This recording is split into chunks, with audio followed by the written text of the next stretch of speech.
sampai nangis-nangis, sampai ya dia hampir putus asa lah Mas, karena bingung harus cari uangnya tuh kemana. Karena tokonya ini makin lama makin sepi Mas, nggak seperti yang sebelum-sebelumnya gitu. Bisa nggak bantu saya, antar saya gitu. Saya tanya kemana, dia bilang saya mau melakukan pesugihan aja saya udah bingung mau kemana lagi gitu, udah buntu. Sambil nangis-nangis dia ngomongnya, saya juga bingung. Teman saya dimandiin pakai kembang 7 rupa. Setelah dibaca-bacain mantranya, dukun ini sempat bilang, kamu ini ditutupin aura negatif katanya. Nggak cuma kamu tapi tempat usaha kamu juga katanya gitu. Mungkin dia udah bosen kali di kamar. Akhirnya dia keluar, duduk di bangku. Ternyata udah nggak ada. Dengan kondisi mata melotot, lidah menjulur keluar, terus mulut menganga, dan lagi-lagi darahnya tuh masih keluar.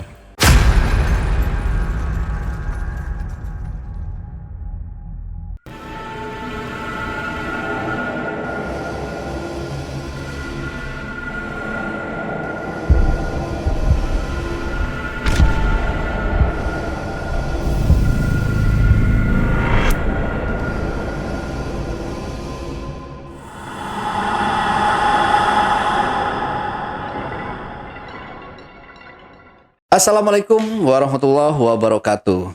Ketemu lagi dengan saya, Ale Jejak Backpacker. Tentunya dalam obrolan misteri Jejak Backpacker kali ini, di hadapan saya telah hadir seorang narasumber yang pernah mengalami kejadian mistis. Seperti apa kisahnya? Langsung aja kita sapa narasumbernya. Assalamualaikum Kak Nia. Waalaikumsalam Ya, Bang. gimana kabarnya Kak Nia? Alhamdulillah baik. Alhamdulillah ya, Ya, sehat ya. Semoga selalu diberikan kesehatan, kelancaran semuanya pokoknya Kak Nia ya. Amin. Oke, Kak Nia, jadi Kak Nia ini kesini mau menceritakan tentang pengalaman mistisnya ya. Iya betul. Nah itu boleh di spill sedikit dulu aja seperti apa kisi-kisi atau cerita yang mau Kak Nia ini bawain nanti. Iya. Jadi mungkin sedikit saya kasih info mungkin tentang pesugihan. Ini teman saya Mas sebenarnya yang berakhir kematian. Gitu. Oke, kalau gitu disimpan dulu ceritanya. Oke. Kita lanjut setelah ini. Ya. Baik. Tapi sebelum Nia menceritakan pengalaman mistisnya lebih lanjut lagi, saksikan setelah OMG yang satu ini. Kopi Liong Bulan, nuansa legendaris di mana keunikan rasa dan aroma mengalir dari setiap biji kopi pilihan. Keistimewaan yang dipersembahkan bagi mereka yang menghargai cita rasa terbaik. Gurih dan aroma asli yang khas dibuat dengan sempurna. Kopi Liong Bulan, keajaiban dalam setiap aroma. Oke, Kania, santai aja Kania, ceritanya jangan terburu-buru biar penonton juga bisa menikmati cerita Kania ini ya. Iya. Nah nanti kalau misalkan Kania haus atau ngantuk di tengah-tengah cerita, Kania boleh diminum kopi yang udah kita bikin. Oke, terima kasih. Aman Kania? Aman. Aman ya. Aman. Oke, silakan Kania. Iya, jadi mungkin saya juga harus sedikit mengingat-ingat kembali ya, Bang ya. Oke. Gitu. Karena kejadiannya sekitar tahun 2019. Teman saya namanya Sita. Terus 2019 ini teman saya ini punya usaha. Kebetulan usahanya ini bergerak di bidang skincare.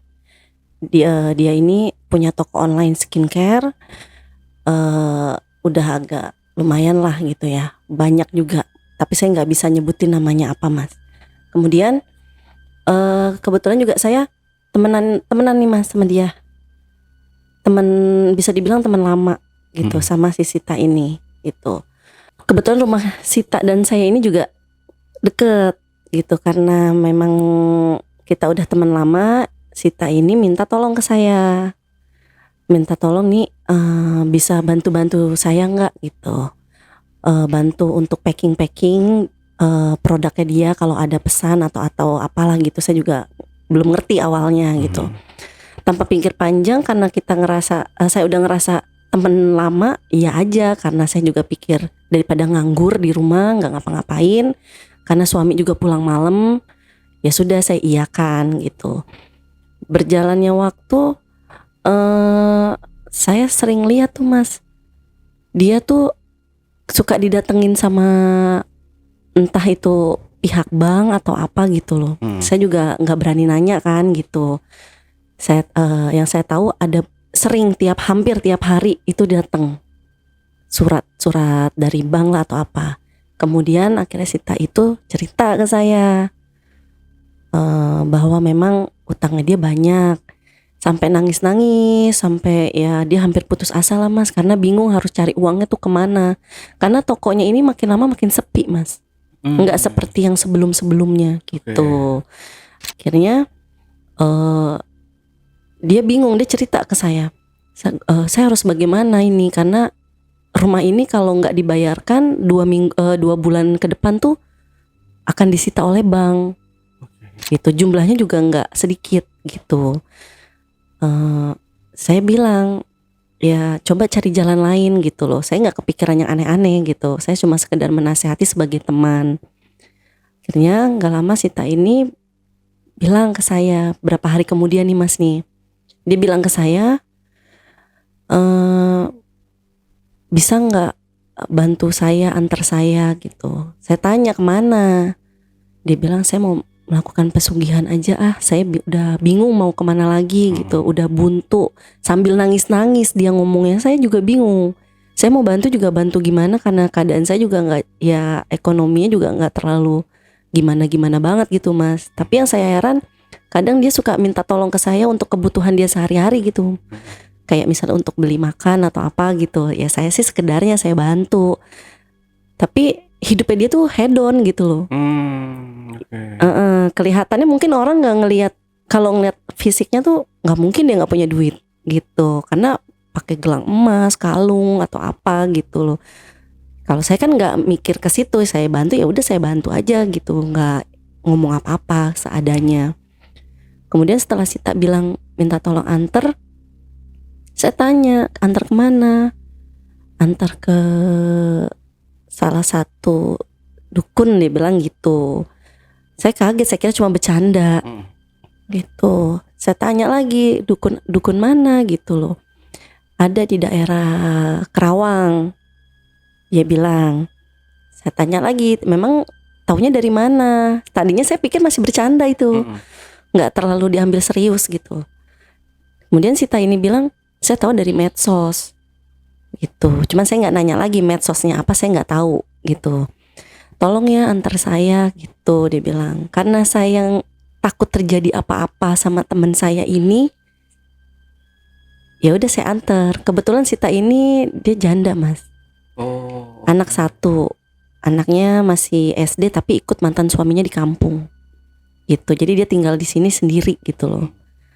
Kemudian dia bilang ya tolong antar saya gitu, kamu mau nggak gitu. Oke, akhirnya saya mengiyakan gitu kan. Sebelum kita berangkat ke sana juga sebelumnya saya udah nasihatin dia, janganlah gitu cari yang aneh-aneh begitu, pasti ada cara lain gitu. Saya hanya sekedar menasehati Mas tuh.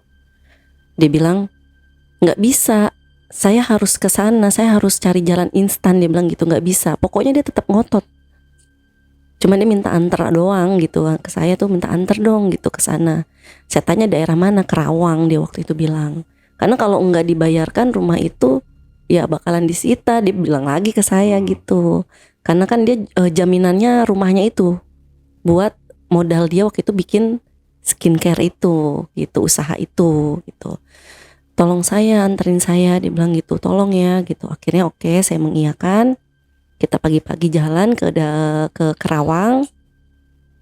Ternyata di sana udah dukun ini terkenal Mas. Terkenal. Dan sampai kita di sana juga ternyata juga banyak banget. Nggak cuma saya sama teman saya gitu, nggak. Saya pikir cuma saya doang nih sama teman saya gitu. Nggak taunya ada beberapa orang gitu loh. Nah kita disuruh tunggu sama bisa dibilang asistennya dukun itulah gitu. Disuruh tunggu sekitar 1 jaman. Akhirnya saya sama teman saya dipanggil. Tadinya saya nggak boleh ikut masuk, tapi saya khawatir nih, takutnya terjadi apa-apa sama teman saya. Akhirnya saya minta saya ikut masuk juga gitu. Yang saya lihat di dalam itu ya banyak sajen, banyak ya benda-benda aneh-aneh gitulah gitu. Saya juga belum pernah lihat gitu. Nah si dukun ini nanya ada perlu apa gitu. Nah teman saya bilang saya ingin utang saya lunas, saya ingin segera selesai deh masalah saya gitu. Kemudian dukunnya ini bangkit gitu dari duduknya gitu, tangan dia kayak baca-baca doa gitu, nggak ngerti, bukan doa kali ya, lebih tepatnya disebut mantra gitu kali ya. Tangannya itu dipegang ke kepalanya temen saya ini. Gitu sambil ya baca-baca mantra gitu, saya nggak tahu deh gitu.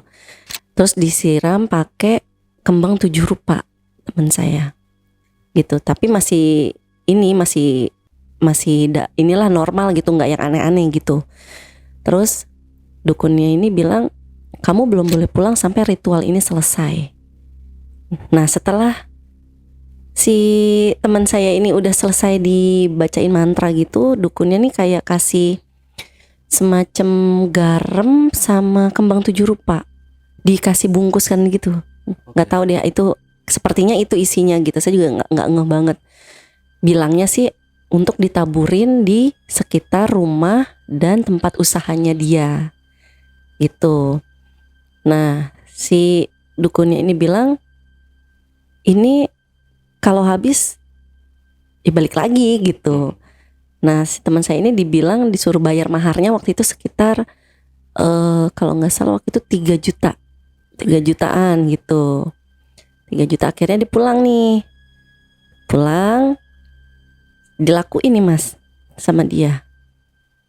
Tapi beberapa minggu setelah dilakuin itu tuh saya lihat malah nggak ada hasil apa-apa, tetap aja sepi. Nggak ada efek apapun gitu, nggak ada yang 1-2 tuh nggak ada, bener-bener sepi gitu. Akhirnya si Tani yang ada ya malu iya, ngerasa ditipu iya, uang habis juga, utang belum kebayar gitu, tambah stres lah dia gitu. Ya saya balik lagi cuma bisa nasihati, cobalah cari jalan yang lain, jangan yang begitu lagi gitu loh, karena nanti kamu bakalan ditipu lagi gitu. Tapi dia tetap ngeyel. Nah, berapa minggu kemudian dari semenjak kita pergi ke dukun yang di Kerawang itu, dia ngomong lagi ke saya. Saya sering tuh mas, jadinya sering dibawa ke tempat-tempat yang rumah yang ada di tengah hutan, terus gubuk-gubuk yang ada di deket-deket gunung atau yang gua-gua yang dibilang angker tuh saya jadi sering ikut. Padahal saya bukan yang melakukan gitu loh. Tapi saya jadi deg-degan gitu karena saya ikut anterin, karena rasa khawatir saya ke dia ini gitu loh, nggak mau sampai dia kenapa-napa gitu. Itu rasa khawatir besar saya ke dia gitu loh. Saya mungkin nggak bisa bantu apa-apa, cuma istilahnya tenaga aja gitu loh. Kemudian dia bilang lagi nih ke saya, ada lagi nih dukun, lagi-lagi dukun yang menjanjikan kekayaan, hutang lunas atau apapun itu katanya. Dia bilang, saya tanya di daerah mana gitu. Dia bilang di daerah Bogor gitu. Cuman saya nggak bisa nyebutin juga daerahnya Bogor tepatnya di mana. Di Bogor itu teman saya lagi-lagi sama nih mas. Cuman yang saya aneh tuh kayak orang di ini gitu loh. Dia padahal tahu kalau itu tuh nggak bakalan berhasil, tapi dia tetap ini gitu loh, tetap ngelakuin gitu. Terus saya ikut di Bogor itu, dia kayak dimandiin pakai kain putih gitu loh mas, sampai kita di dukun sana gitu loh. Lagi-lagi banyak juga yang datang ke sana mas, bukan cuma saya sama teman saya gitu. Saya datang, saya nunggu sekitar 1 jam 2 jam. Kira kita dipanggil ke ruangan prakteknya. Teman saya disuruh ganti kain gitu ya, pakai kain gitulah gitu. Dimandiin dia, Terus pakai kembang 7 rupa, pakai ya ayam cemani. Cuman dukun itu bilang kamu harus ngikutin ritualnya gitu sampai selesai gitu loh. Kita kesana sekitar jam 2-an gitu. Nah udah gitu teman saya ini gini, nggak nanya apa-apa, cuma mengikuti aja, iya aja gitu loh. Sayanya jadi yang banyak nanya karena saya kan nggak mau kejadian apa-apa sama teman saya ini gitu. Teman saya dimandiin pakai kembang 7 rupa. Setelah dibaca-bacain mantranya, dukun ini sempat bilang, kamu ini ditutupin aura negatif katanya. Nggak cuma kamu tapi tempat usaha kamu juga katanya gitu. Kalau kamu pulang, dia dikasih air 1 botol gitu mas. Itu kalau habis selama 2 minggu itu harus diminum sama disiram. Untuk menghilangkan aura negatifnya dia sama yang di tempat usahanya dia itu. Nah udah gitu dia pulang, tetep tuh dilakuin itu yang air yang dikasih di botol itu. Dan dukunnya bilang nanti jangan lupa setiap pagi sama malam sediain air teh, maksud teh manis, bukan teh manis, apa namanya, teh pahit sama kopi pahit. Itu harus wajib katanya setiap pagi sama malam gitu. Dan dilakuin juga. Cuman yang lagi-lagi saya lihat lagi tuh beberapa minggu setelahnya nggak ada perubahan lagi, sama sekali nggak ada perubahan gitu. Saya kesian sama teman saya sebenarnya mas, cuman ya bagaimana gitu loh. Dia udah mungkin juga udah bingung harus kemana gitu loh. Akhirnya saya bilang lagi ke dia, udahlah jangan ke dukun-dukun lagi. Mau itu menjanjikan kekayaan atau hutang-hutang kamu lunas dalam sekejap, nggak usah diikutin gitu loh. Carilah jalan yang lain yang normal gitu.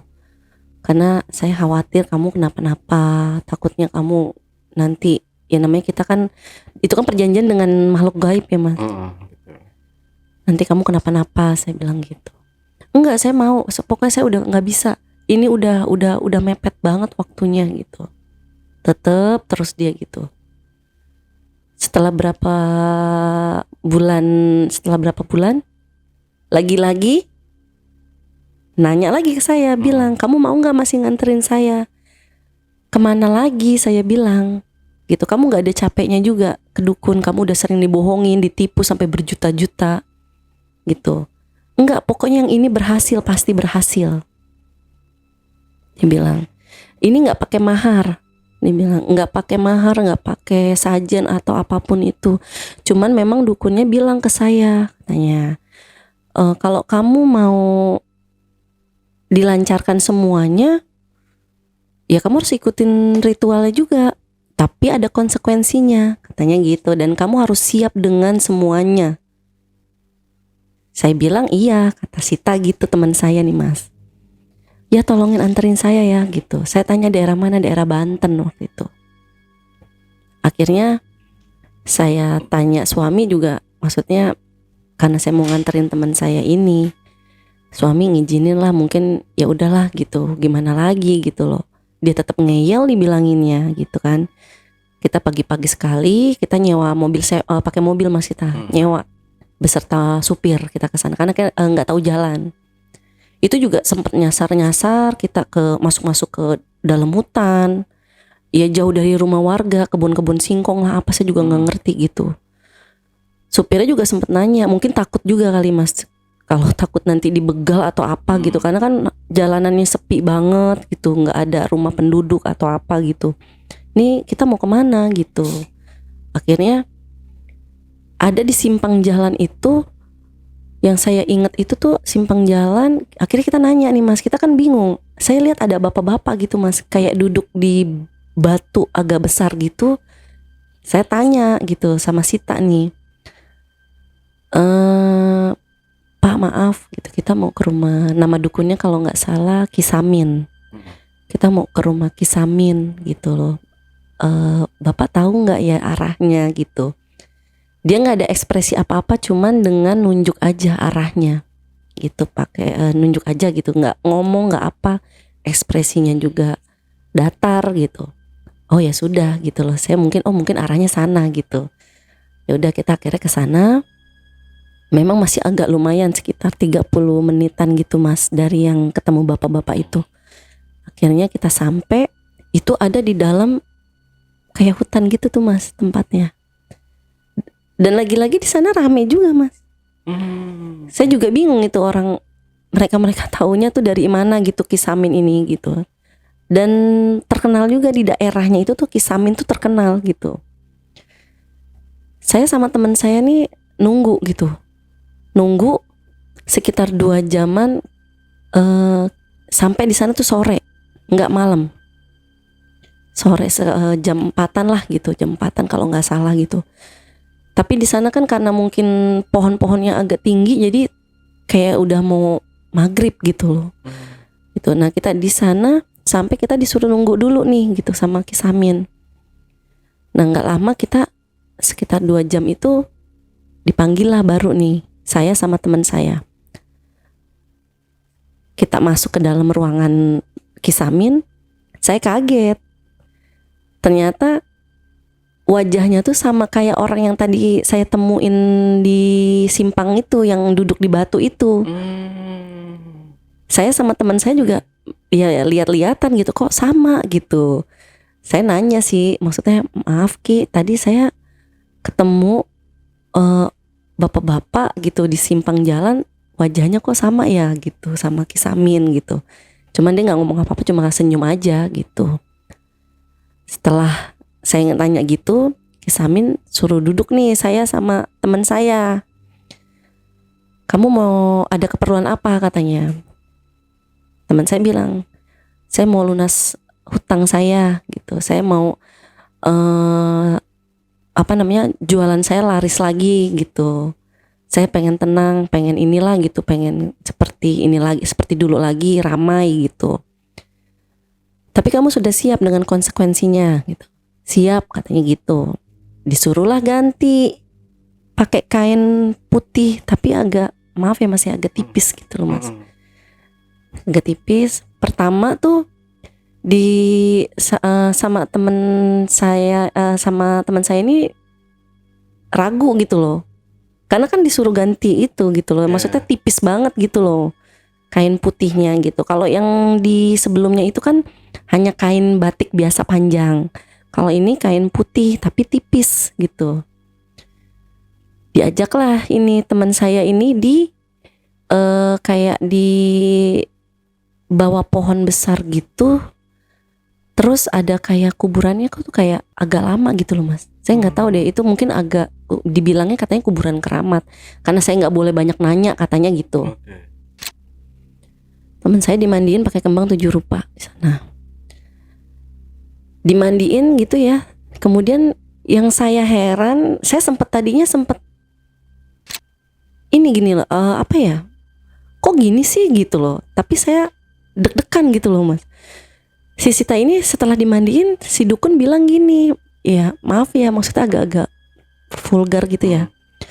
Disuruh lepas tuh Mas kainnya. Kan Sama putih tipis tadi iya, kan pertama kan disuruh ganti kain putih, dimandiin.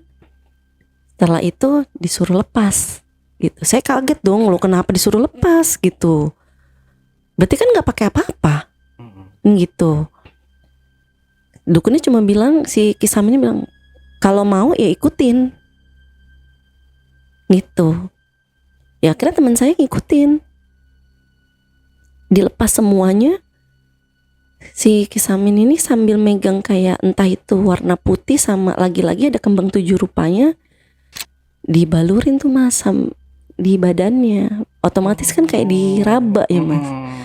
Saya agak-agak kesel sih, maksudnya ya tapi kan saya juga takut ya, mau bagaimana gitu loh, mau stop gitu tapi ntar ya nanti gimana gitu loh, takutnya ada apa-apa gimana nimpanya ke teman saya ini gitu loh, karena ini udah nggak normal, masa sampai diraba-raba gitu loh.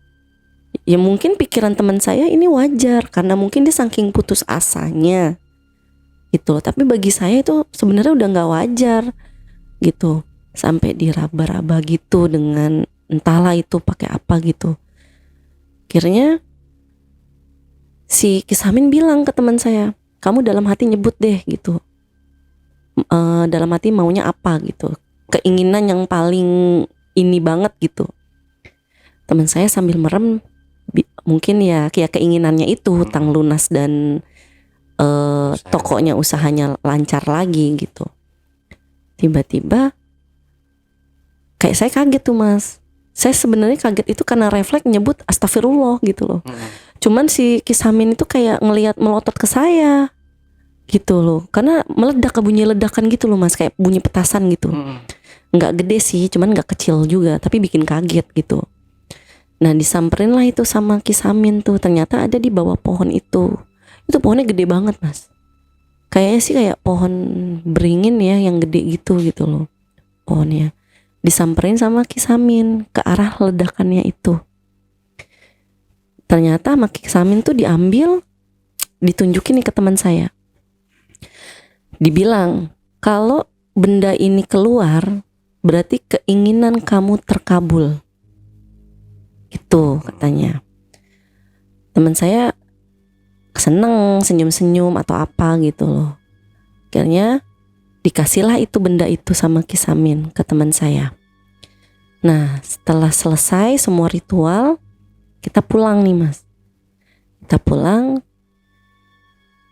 Memang saya lihat dari antara dukun ini, beberapa dukun yang sebelumnya, dukun ini memang yang kayaknya kok udah mulai kayaknya rame nih gitu. Itu rame, udah mulai ini lagi gitu loh. Udah mulai ramai lagi lah pembelinya gitu, skincare teman saya ini gitu.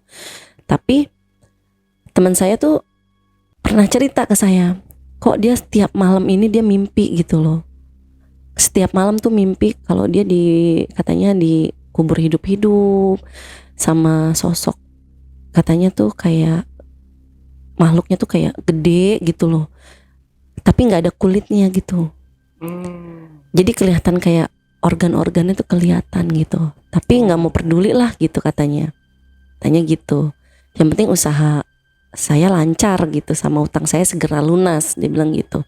Dan setiap malam juga katanya suka datang makhluk sosok gede gitu, katanya warnanya hijau Mas. Katanya sering, ya maaf, menyetubuhi teman saya ini gitu. Teman saya sampai cerita gitu, saya kaget dong Mas. Ya saya kan antara percaya dan tidak percaya gitu, karena kan bukan saya mengalami gitu loh. Teman saya ini sampai mukanya tuh sebenarnya udah pucat gitu loh, karena setiap malam katanya, dan ini katanya bukan mimpi, sosok itu datang terus menerus setiap malam gitu. Dan parahnya lagi sampai teman saya tuh head ya Mas, itu nggak berhenti karena setiap malam tuh disetubuhi sama makhluk itu gitu versi teman saya kalau cerita gitu ya. Akhirnya ya beberapa selang waktu saya dapat kabar dari tetangganya telepon saya bilang si Sita pingsan gitu, tolong bisa kesini nggak gitu. Akhirnya saya sama suami nih ke rumahnya. Saya lihat bener Mas pingsan. Cuman yang saya lihat itu darah Mas, di kasurnya tuh banyak banget. Itu Sita tuh bener-bener udah nggak gerak sama sekali. Saya pikir dia udah, aduh ya ampun kenapa ini teman saya gitu. Tapi saya tahu kejadiannya mungkin gara-gara ya itu gitu loh. Tapi saya nggak ngomong apa-apa gitu. Akhirnya saya sama suami bawa dia ke rumah sakit.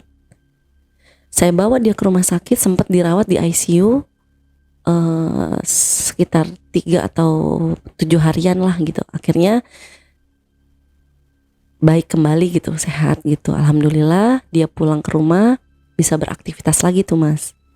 Tapi headnya itu tuh terus nggak berhenti, masih aja katanya gitu. Dan karena kan tiap hari makhluk itu terus datang gitu. Tapi memang pembeli itu makin banyak Mas gitu.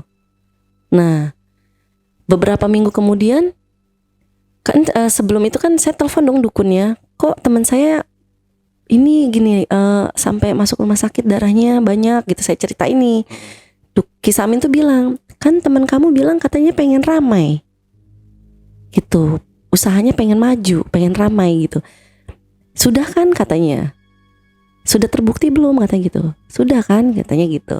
Ya saya bilang iya sih memang rame gitu.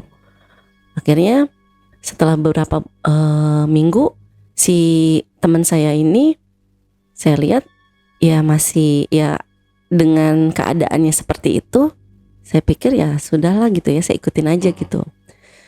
Nah si Sita nih sering bolak-balik gitu ke, saya ajak ke rumah sakit karena masih terus gitu, badannya sampai kurus, sampai bener-bener kalau kita tuh ngelihatnya tuh nggak seperti sebelumnya dia.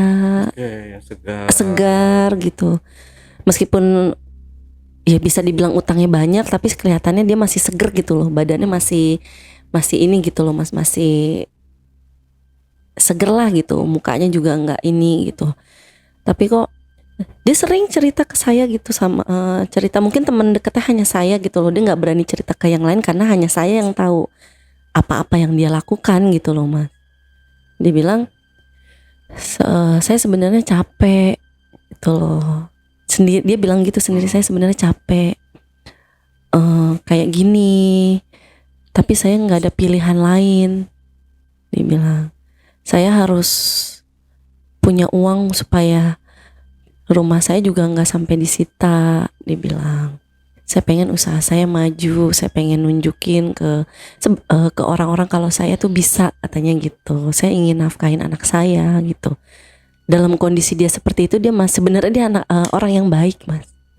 Cuman karena mungkin keadaan gitu, keadaan yang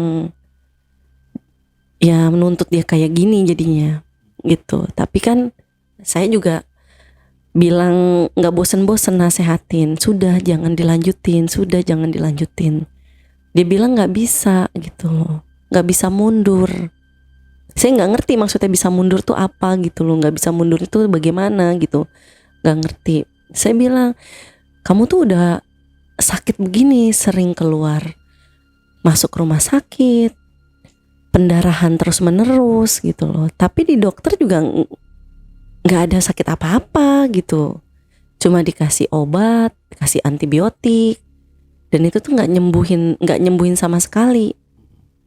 Ya kan karena tiap malam juga dia masih terus didatengin sama sosok itu gitu loh, gitu. Makanya saya bilang, ya saya harus bagaimana lagi, saya harus nolong kamu gitu loh. Dia cuma bilang ke saya, kamu tuh nggak usah nolong apa-apa gitu, kamu udah jadi teman saya aja yang seperti sekarang, biar aja saya yang ngejalanin semuanya. Dia bilang gitu. Sedih sih saya dengernya gitu loh. Yang saya kenal Sita dulu, teman kecil saya yang ceria, yang baik anaknya juga gitu, harus kayak ngambil keputusan tuh kayak gini gitu loh. Kesian gitu. Sampai kalau orang mungkin ngelihatnya senang gitu karena ya rumahnya juga masih ada. Mungkin kalau orang ngelihatnya rumahnya mewah, usahanya maju gitu, tapi nggak tahu apa yang udah dia lakuin gitu, perjalanan apa, perjanjian apa, kan gitu kan orang-orang nggak tahu gitu loh. Dia jarang keluar semenjak sakit itu. Dia hanya di dalam kamar aja gitu loh, nggak ngapa-ngapain. Paling hanya ritual-ritual apa yang disuruh sama Kisamin itu ya udah dia lakuin gitu. Ya saya bingung gitu loh, harus bagaimana lagi nih gitu. Karena saya juga harus kalau ngambil keputusan, saya kan juga itu kan bukan punya saya, bukan milik saya. Takutnya nanti kenapa juga gitu. Paling ya Sita hanya minta tolong ke saya, tolong dipantau aja usahanya dia gitu. Kalau ada apa-apa baru kasih tahu gitu ke saya gitu. Jangan sampai ada orang lain tahu atau masuk ke kamar saya gitu, sampai lihat kondisi dia yang sekarang nih seperti apa gitu, kurus gitu. Karena dia juga nggak mau makan, nggak mau ini gitu loh. Saya bilang oke, saya cuma bisa bantu sekedar itu aja gitu. Dan pada akhirnya setelah saya pulang, saya dapat info dari telepon gitu, ditelepon sama tetangganya. Tetangganya bilang, Sita tuh kok nggak keluar kamar ya gitu, udah berapa hari ini gitu, udah 2 hari gitu loh, kenapa gitu, kok coba tolong di ini gitu dilihat gitu, soalnya nggak ada kabar sama sekali, diketok-ketok juga nggak ini gitu loh, pintunya ke pintu rumahnya gitu loh. Oke, saya datengin sama suami, alhamdulillah sih masih ini gitu loh mas, nggak seperti yang ditakutkan gitu loh. Tapi kondisinya kalau saya lihat makin parah, tinggal tulang mas. Gitu, mungkin kulit aja gitu ya, kulit sama tulang doang, tapi tetap ngeluarin darah terus menerus gitu di kasurnya. Kan nggak boleh ada yang masuk kamar itu. Ya paling saya hanya bantu gantiin spraynya gitu loh. Gitu, tapi kan darah itu banyak mas. Kalau orang head kan mungkin kan ya nggak sebanyak itu gitu loh gitu. Saya bantu juga sampai nangis gitu, maksudnya sedih gitu, Sita kok kayak gini gitu. Akhirnya saya bawa lagi ke rumah sakit. Ya memang nggak ada sakit apa-apa, di ronsen atau di apa juga nggak ada sakit apa-apa. Jadi lagi-lagi dokter hanya kasih vitamin atau obat-obatan antibiotik gitu, udah gitu, sekedar itu gitu. Nah, yang saya lebih kaget lagi, selang berapa minggu tetangganya tuh lagi-lagi telepon saya nih sambil nangis-nangis, tolong mbak gitu, mbak tolong kesini gitu, kenapa gitu loh, tolong udah jangan nangis dulu, kenapa gitu. Saya makin deg-degan gitu mas, kenapa, tolong ini si Sita nggak napas, dia duduk, dia meninggal, kayaknya udah meninggal, tolong gitu kesini gitu loh, panik gitu loh. Saya dengar tuh di telepon tuh udah mulai kayaknya rame gitu loh gitu. Terus saya bilang iya tunggu saya ke sana gitu. Saya ke sana sama suami saya dan ternyata benar di sana sudah ramai. Ya ada polisi juga sih sempat gitu. Karena mungkin tetangganya bingung mau telepon kemana, teleponlah polisi kan gitu. Takut ada rampok atau apa gitu. Saya lihat Sita tuh kondisinya tuh benar-benar mengenaskan gitu mas. Dia duduk, matanya melotot, mulutnya tuh menganga gitu loh mas. Kalau saya lihat kayak lagi nahan sakit gitu. Posisinya duduk gitu. Duduk di bangku, bukan di kamarnya. Mungkin dia udah bosen kali di kamar. Akhirnya dia keluar, duduk di bangku. Ternyata udah gak ada. Dengan kondisi mata melotot, lidah menjulur keluar, terus mulut menganga, dan lagi-lagi darahnya tuh masih keluar. Oh, dalam keadaan meninggal pun. Ya, gitu. Bukannya dokter sih, karena kan kita belum sempat, nggak berani ya bawa nyentuh gitu ya. Polisi sih bilangnya mungkin ada jantung juga gitu, sampai gimana, atau ada penyakit dalam gitu. Tapi karena saya tahu gitu ya perjalanannya, konsekuensinya apa, saya nggak berani ngomong apa-apa gitu. Saya cuma iya aja gitu. Saya hanya ya shock mas, kaget ngeliat teman saya tuh sampai semengenaskan ini gitu loh, gitu.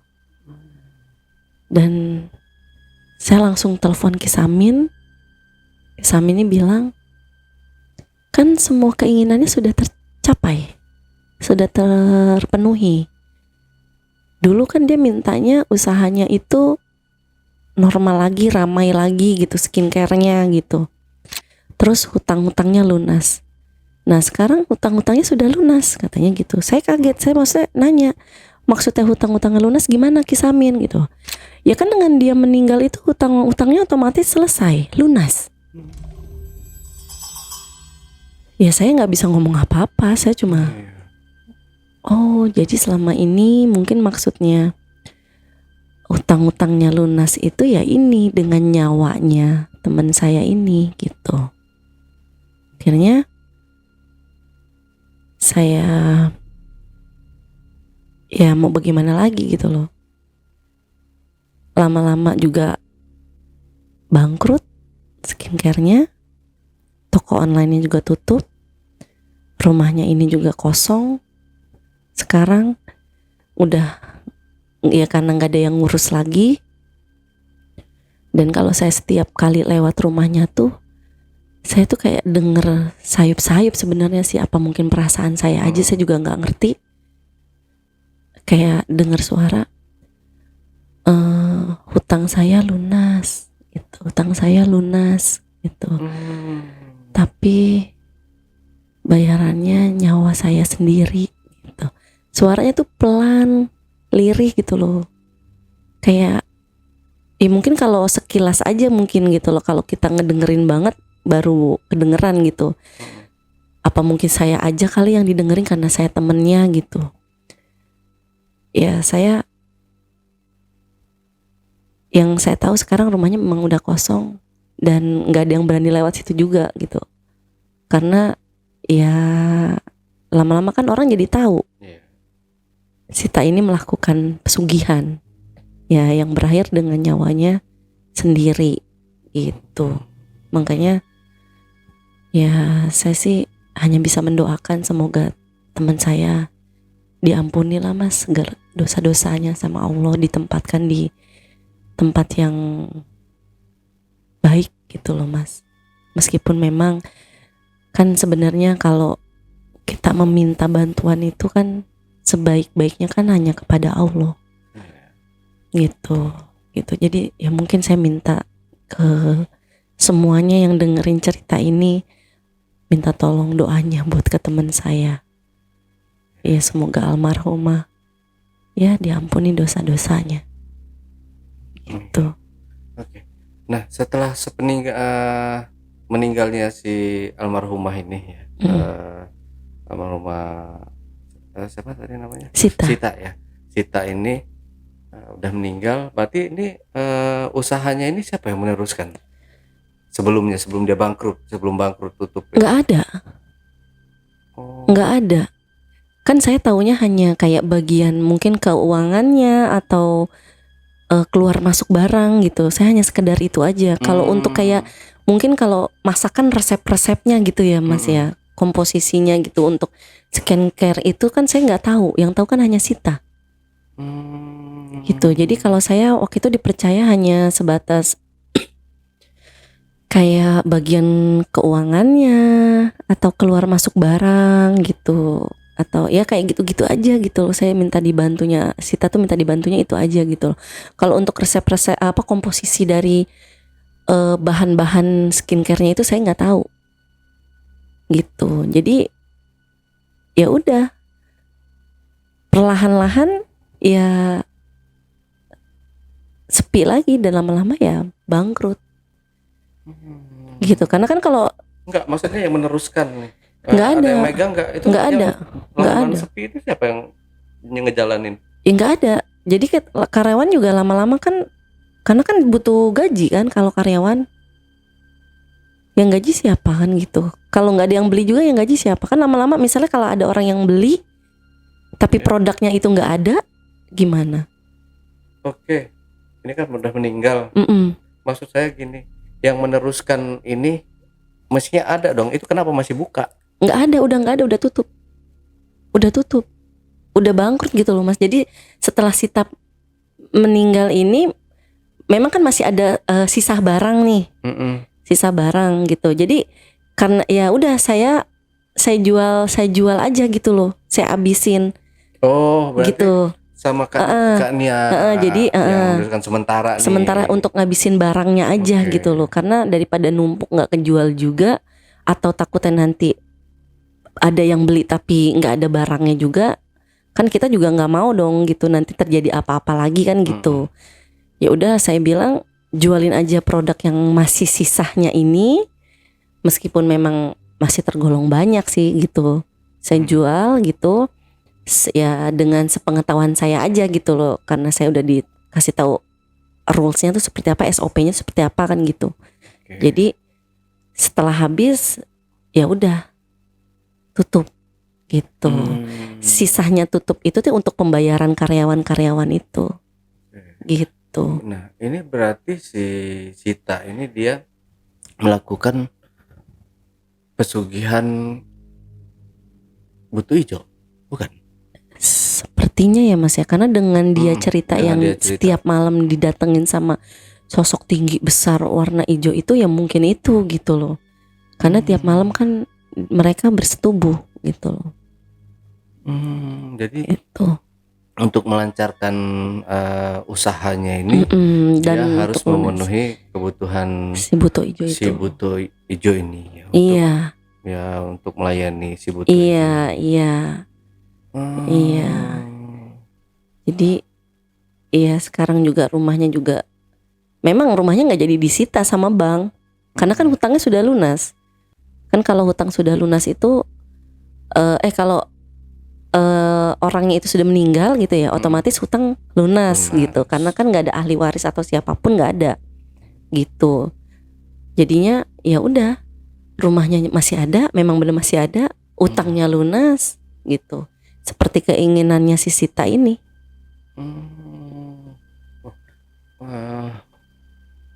Butuh hijau berarti dia waktu mendatangi si Sita ini maksudnya dalam perwujudan si butuh hijau ini tinggi besar gitu. Iya, iya, Sita bilangnya seperti itu, ceritanya ke saya seperti itu.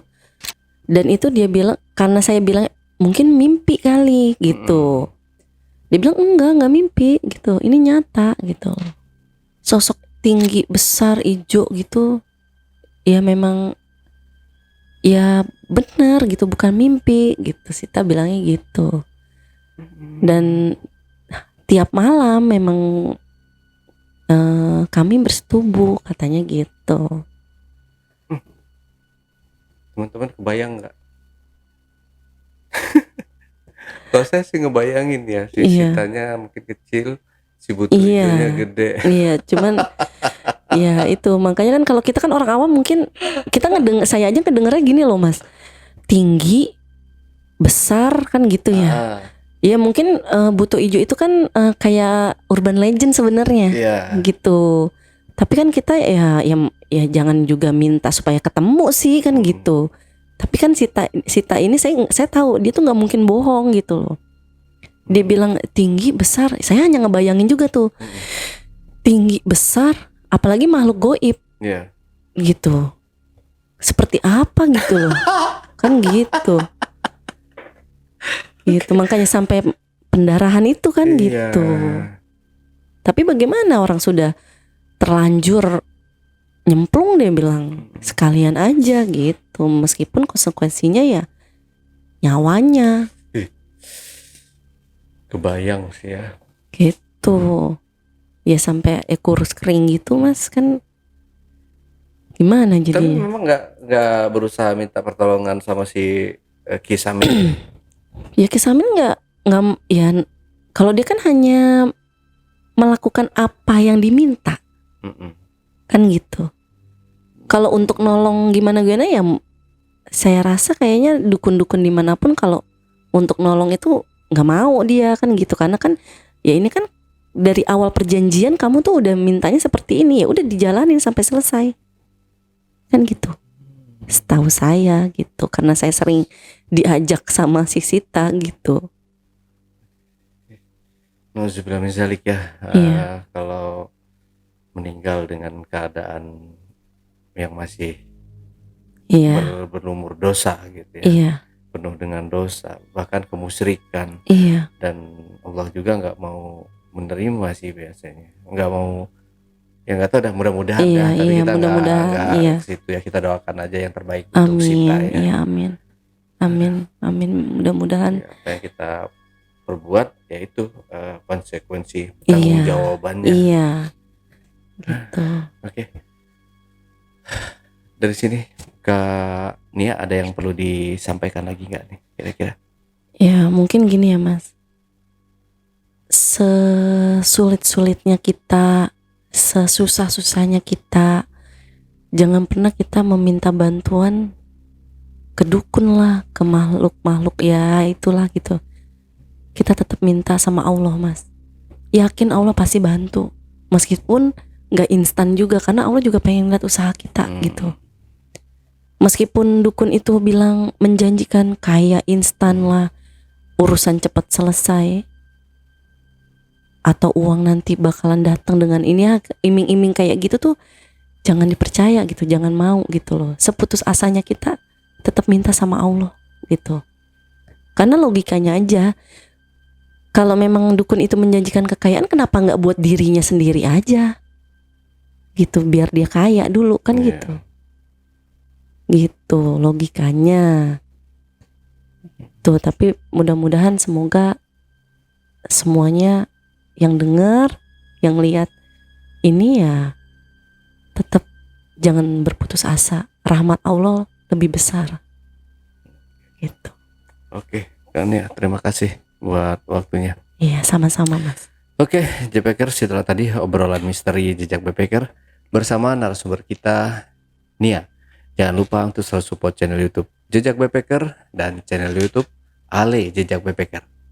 Buat teman-teman juga yang punya pengalaman menarik dan ingin bercerita langsung di studio Jejak Backpacker, teman-teman dapat mengirimkan cerita menarik kalian melalui nomor WhatsApp di 0858 47683. Atau buat teman-teman juga yang punya pengalaman menarik tetapi malu untuk menceritakan langsung di studio Jejak Backpacker, teman-teman dapat mengirimkan cerita menarik kalian melalui email di admin@jejakbackpacker.id. Wassalamualaikum warahmatullahi wabarakatuh. Waalaikumsalam. Oke, Kania, terima kasih buat waktunya, Iya buat sama-sama. ceritanya ya. Iya. Pokoknya apapun yang terjadi untuk almarhumah Sita ya, bukan Iya. apapun yang terjadi ya, maksudnya tetap kita doakan yang terbaik untuk Iya, amin. almarhumah di sana ya. Amin. Amin. Amin. Sampai jumpa.